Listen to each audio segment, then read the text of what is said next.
Bismillahirrahmanirrahim. Assalamualaikum warahmatullahi wabarakatuh. Adik-adik SMA, SMK, Sekota Yogyakarta, selamat berjumpa lagi dengan saya Aisyah Indati. Kita akan berbicara tentang motivasi belajar siswa di masa pandemi. Akhir-akhir ini kita semua merasakan, tidak terkecuali di Yogyakarta, kita sedang dilanda pandemi dari virus corona disease 19. Jadi seluruh dunia itu sedang mengalami pandemi. Pandemi itu jadi semuanya itu merasakan, tidak hanya Indonesia, tidak hanya Yogyakarta, tidak hanya adik-adik, tapi seluruh manusia, seluruh individu di dunia ini sedang mengalami hal tersebut. Tentu saja hal tersebut akan berpengaruh pada seluruh aspek kehidupan manusia. Tidak terkecuali dari aspek fisik, kesehatan, psikologis, emosi kita uring-uringan. Secara sosial kita tidak bisa pergi berjalan-jalan, berjumpa dengan teman, bertemu di sekolah, dengan guru, dengan bokbon, dengan kawan-kawan, bersepeda. Kemudian yang lain yang tidak kalah pentingnya yaitu dunia pendidikan, di bidang pendidikan. Kita semua anak-anak ya, sejak dari PAUD, TK, SD, SMA, SMP, SMA, dan perguruan tinggi, semuanya itu belajar dari rumah. Terkenal dengan work from home, ya, bekerja di rumah. Tidak terkecuali belajar. Belajar kok di rumah, aneh ya. Hal itu tentu saja akan membuat bosan. Yang bosan itu tidak hanya kalian, tidak hanya anak gede, remaja, SMA, SMK, tidak hanya itu. Namun adik-adikmu yang PAUD ini sedih sekali juga. Dia ngapain di rumah? Serasa di rumah itu, kalau di rumah itu ya libur, di rumah kok suruh belajar. Sering anak-anak itu pada marah, anak-anak kecil. Tapi mungkin bagi para remaja, mungkin sudah bisa mengatasi hal ini. Nah, tidak kalah pentingnya, pada saat belajar itu kita akan mengalami kebosanan. Jelas itu bosan. Nah, kebosanan itu tentu saja kita mau belajar itu kok ngapain ya? Belajar cuma sendirian. Kemudian tidak bisa berdiskusi, ini bagi teman-teman SMA, SMK, tidak bisa praktik, tidak bisa menggunakan alat-alat yang harusnya kita rangkai, kita susun, ya, tidak bisa memecahkan masalah. Tentu saja hal ini akan menurunkan motivasi kalian untuk belajar. Maka dari itu, pada saat ini saya akan menyampaikan tentang motivasi belajar siswa pada masa pandemi. Motivasi belajar. Belajar harus ada motivasi, kalau tidak kita bosen, kita tidak mau belajar. Mari kita lihat apa itu motivasi belajar. Motivasi adalah, jadi tadi motivasi belajar di era pandemi. Era seperti ini kita kok disuruh belajar, belajarnya di rumah, tidak ada yang ngajarin, tidak ada yang membimbing, membina. Nah, tentu saja kita sering ketiduran, nggak ada semangat, nggak ada kawan, dan sebagainya. Kita lihat, apakah motivasi? Motivasi adalah dorongan yang timbul dari dalam diri seseorang untuk mencapai tujuan. Jadi dorongan yang timbul dalam diri, itu motivasi. Terdapat beberapa faktor yang mempengaruhi perkembangan motivasi. Antara lain, ada motivasi internal, yaitu yang belajar dari diri kita sendiri. Minat, kita itu mau belajar itu punya minat enggak? Kemudian bakat, kemudian kebutuhan. Belajar itu kebutuhan siapa sih? Bukan kebutuhan Bapak Ibu guru, tetapi kebutuhan kita karena kita ingin meraih cita-cita. Juga adanya tujuan hidup, tujuan individual, tujuan dari para siswa itu. Kalau yang tidak mempunyai tujuan, ya kita tidak memiliki motivasi, kita malas belajar, akhirnya kita tidak mengerti apa yang telah diajarkan oleh guru kita. Itu faktor internal. Sedangkan faktor eksternal, itu faktor yang mempengaruhi motivasi adalah berasal dari misalnya teman sebaya. Wah, rano kancane, nggak ada temannya, kita malas. Ngapain? Paling temanku juga tidur, temanku cuma nge-game, ya. Teman sebaya. Kemudian keluarga yang kurang mendukung, itu juga bisa membuat motivasi kita turun. Kemudian juga lingkungan sosial. lingkungan kita itu tidak ada lingkungan belajar ya. Kalau di sekolah itu jelas duduk di bangku, di meja, kita mempelajari sesuatu, ada yang mendampingi, memecahkan masalah, solusi. Lah ini tidak, disuruh belajar sendiri. Ya mungkin kita belum muncul minat, nggak ada keinginan untuk belajar. Besok aja kalau COVID-nya sudah pergi. Tetapi kapan perginya kita juga tidak tahu. Oke, itu motivasi. Kemudian yang disebut COVID-19 itu apa? Tadi sudah saya katakan bahwa akhir-akhir ini kita itu sedang diguncang, bukan hanya gempa, lebih keras dari gempa. Kalau gempa itu sebentar saja selesai. Kalau ini tidak, terus menerus, kapan selesai tidak tahu. Kita diminta untuk patuh memakai masker, kemudian harus WFH, kita harus jaga jarak, kita harus mandi setelah pergi dari rumah sakit dan sebagainya.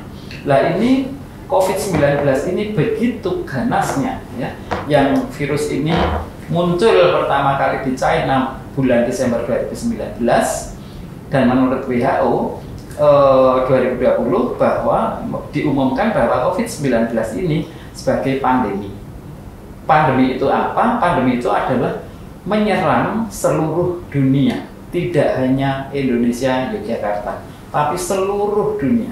Kalau adik-adik mendengarkan berita di radio, kemudian berita-berita dari TVRI dan sebagainya dari TV, itu semuanya menyebutkan bahwa dunia sedang dilanda pandemi. Kalau mendunia itu namanya pandemi, tetapi kalau hanya Yogyakarta saja namanya endemi. Ya, jadi ini kita sudah meluas. Nah ini yang sangat berbahaya sekali karena bisa menurunkan motivasi belajar manusia. Selanjutnya masih dikatakan bahwa COVID-19 ini tadi sudah dikatakan ya, menyebabkan kita semua manusia, semua individu itu bekerja di rumah, work at home. Bayangkan kita harusnya bekerja di sana sini, bekerja di rumah. Aduh, ngapain? Pertama kali bingung. Banyak sekali orang stres, tidak hanya orang gede, anak gede, tapi anak-anak kecil TK SD itu juga sudah stres. Ya stres karena di rumah ngapain gitu. Nah, hal ini sangat berdampak negatif bagi kehidupan individu. Bahkan kita masalah ekonomi pun ikut terdampak. Mari kita lihat selanjutnya permasalahan yang dihadapi siswa, ya, yang bisa menimbulkan penurunan, yang bisa menyebabkan penurunan motivasi apa saja, yaitu adanya COVID-19, kemudian pengelolaan waktu. Tentu saja kalau kita di rumah itu sadar nggak sadar bangunnya siang, bangkong, nanti aja. Beda kalau kita sekolah masuk jam 7, jam 5 sudah bangun setelah sholat subuh, kemudian bersih-bersih, kemudian menyiapkan buku sekolah, mengulang pelajaran yang lalu berangkat. Nah, itu ada motivasi, ada semangat. Sekarang tidak, kita sulit mengelola waktu. Ya, kita main game atau kita lihat berita-berita dari gadget, itu melihat berita-berita dari handphone, terus sampai kelupaan, tidurnya sampai terlambat bangun, bangkok. Kemudian ada kurang tanggung jawab terhadap tugas, karena kita merasa tidak di sekolah. Kalau di rumah itu disiplin kita itu jelas menurun. Kalau di sekolah tentu saja ada kontrol dari guru. Kalau di rumah siapa yang mau mengontrol? Mungkin orang tua juga sibuk sendiri, semua orang ada di rumah, tapi mau ngapain masing-masing itu bingung. Nah, ini menyebabkan kondisi emosi menjadi kurang stabil, menjadi labil. Kemudian tuntutan tugas yang membebani. Tuntutan tugas yang membebani itu adalah misalnya tugas-tugas dari sekolah yang harus dikerjakan, kemudian harus dikumpul besok, padahal wifi-nya internetnya nggak nyambung, kuotanya habis lah. Ini juga akan membebani. Kecanduan game dan kejenuhan. Jenuh. Kemudian orang tua tidak kalah pentingnya, tidak hanya siswa. Orang tua itu juga menghadapi permasalahan yang dihadapi oleh anak-anaknya, selain masalah yang dihadapi oleh beliau sendiri. Apa? Antara lain kecemasan terhadap kapan berakhirnya COVID-19. Kita bingung semuanya. dua minggu lagi, besok September, besok tahun depan 2021, 2000 ada yang menyebut 2024. Masya Allah, sekian tahun dari 2020 sampai 2024 berarti 4 tahun kita seperti ini, ya. Jadi adanya kecemasan karena adanya ketidakpastian di dalam kehidupan. Ini orang tua menghadapi seperti itu. Kondisi ekonomi yang tidak stabil. Sekarang apa-apa mahal. Sekarang banyak sekali jualan online, murah, saya antar dan sebagainya. Ini sudah biasa sekarang. Kemudian masalah lagi yang lain, ketidakpatuhan terhadap peraturan yang diberikan oleh pemerintah. Ketidakpatuhan terhadap peraturan yang diberikan. Seharusnya memakai masker, dia tidak memakai. Seharusnya memakai face shield, dia tidak memakai. Seharusnya cuci tangan, dia menganggap enteng, menganggap mudah, menganggap itu hal biasa. Ya. Itu juga merupakan masalah. Kemudian anak itu sulit belajar di rumah. Walaupun di rumah itu merdeka ya. Mungkin bahkan nggak mandi pun bisa belajar sambil makan bisa juga. Namun ini anak itu sulit, yang namanya belajar itu ya duduk di sekolah. Kemudian mungkin juga anak kecanduan game, variasi gaya belajar ini juga membingungkan ya, variasi gaya belajar. Sulit menerima nasihat dari orang tua untuk tidak beraktivitas di luar rumah. Wah, ini anak-anak ini di lingkungan tempat saya tinggal itu banyak sekali anak sepedaan. Wah. Menurut beliau mungkin ya, kalau sudah memakai masker itu sudah aman-aman saja, namun juga belum tentu. Nah, ini permasalahan dihadapi orang tua ya, kecemasan. Kemudian kalau kita lihat kebutuhan dasar remaja itu ada kebutuhan fisik, psikologis, sosial, harga diri, dan aktualisasi diri. Nah, pada masa COVID, kalau kebutuhan fisik itu sandang, pangan, papan ya. Nah, sandang, pangan, papan, berpakaian, kemudian papan, tempat. Nah, ini kita semuanya belajar di rumah. Nah, ini juga bisa membuat stres. Kemudian kondisi psikologis, rasa nyaman, rasa aman. Kita belajar di rumah itu tidak nyaman. Kemudian kebutuhan sosial. Harusnya remaja itu juga masih bergaul, harusnya masih bisa bergaul dengan teman-teman. Ini tidak. Kemudian harga diri dan aktualisasi diri. Siswa kurang bisa akses. Ini kebutuhan dasar remaja yang mana ini bisa membuat stres. Apakah stres itu? Stres itu adalah reaksi fisiologis dan psikologis yang terjadi ketika seseorang merasakan ketidakseimbangan antara tuntutan dan kenyataan. Jadi pada saat COVID ini banyak sekali individu-individu atau manusia-manusia sejak dari anak sampai orang dewasa, anak, remaja, dewasa, bahkan sampai lanjut usia itu mengalami stres. Keluhannya apa? Mungkin kulit gatelan terus, perut sakit, nafas sesak, sistem otot mudah capek, ya, reproduksi terganggu. Mungkin yang remaja putri itu menstruasinya terganggu. Kemudian rambut rontok, kemudian jantung deg-degan. Ini reaksi dari stres yang bisa menyerang bagi siapa saja, sejak anak sampai lanjut usia. Kemudian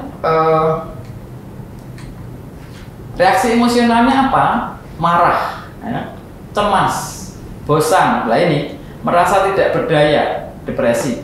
Suasana hati mudah berubah, moody, ya. Perasaan tidak pasti. Kapan tuh ini COVID-nya itu selesai? Uring-uringan, malas, dan menarik diri dari orang lain. Itu reaksi emosional. Pengelolaannya bagaimana? Kita harus bisa mencari aktivitas baru pada masa pandemi ini. Apa misalnya? Olahraga di rumah. Nah, olahraga di rumah itu ya yang ringan-ringan apa di rumah. Relaksasi, yoga ya. Mengembangkan hobi, masak, jualan online. Lah ini positifnya itu ini terpenuhi ya, jualan online. Istirahat harus cukup, pengelolaan waktu yang baik, disiplin, makanan bergizi, sharing online pada teman yang dipercaya. Mungkin membuat grup kelas kalau sudah ketemu grup ya, mungkin kalau ini adik-adik mahasiswa baru nanti akan terbentuknya grup-grup, kita bisa ngobrol lewat grup tersebut. Ini paling tidak bisa mengurangi stres. Kemudian metode belajar di era pandemi itu bagaimana? Secara internal, jaga kondisi fisik. Makan sehat, 4 sehat 5 sempurna, 6 bermanfaat, menjaga kondisi fisik, mengatur pola makan, jangan makan yang aneh-aneh, sambel terus, rutisan terus, nanti perut sakit ya. Waktu istirahat cukup, mengenali potensi diri, oh saya tuh harus ada istirahatnya, harus tidur dan sebagainya. Meningkatkan motivasi atau semangat, ini yang sulit. Kita yakin mampu mengatasi hal ini. Nah, kita harus yakin di era seperti ini, insya Allah saya akan coba mendalami materi, kemudian pantang menyerah. Ini metode belajar di era pandemi. Kelihatannya sederhana, namun agak sulit dilakukan.